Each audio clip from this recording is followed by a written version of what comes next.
Yeah. And then also you got to think about the fact that when you look at historically, if you look at entertainers and athletes at a certain time that did speak out, there were consequences that came with that. If you look at what happens now, I mean, guys can speak out, and it's not as bad. It can be lucrative now to speak out. It can be lucrative to be an entertainer or an athlete that's an activist. A lot of times, that's what happens when rappers aren't selling records anymore.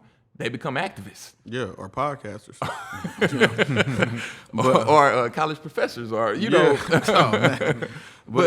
But it's just one of those deals where you say, okay, if I say Paul Robeson, now then he becomes communist and he goes to the Soviet Union, and the U.S. is like, we got a blacklist on communists, and then he comes back in bad health and he dies in solitude. Or you say, you look at a guy like the brothers at the Olympics, 1968, John Carlos and Tommy Smith. You say, man, they did that, and that was symbolism. That was an act of symbolism. Yeah. But at that time, that was needed symbolism. Some people say, hey, that's sometimes symbolism. if symbolism is showing that, hey, I'm with y'all, you know, regardless of where I'm at. But that was in 68, so that means, hey, okay, at a certain point, it has to be some action, because now we have way more resources. That took them away from resources. That activism, at a certain point, it's like, okay, now I can't get a job anywhere. That hurt me more than it helped me. Craig Hodges, speaking out and writing letters to George Bush and trying to get the players to boycott around that time. Yeah. And then all of a sudden, nah.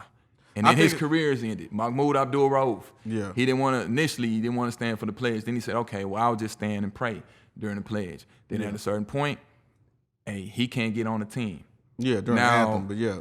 Those acts of activism or taking a stance or symbolism, whatever you want to call it, came with a consequence. Now, I'm really trying to think of, and even if we use Kaepernick, we'll say, well, it came with a consequence that he doesn't get to play in the NFL. It came with a short-term consequence. Now, I mean, I don't think that Kaepernick did this knowing. I think Kaepernick was willing to risk everything once the thing got moving, but it turned into something that really was.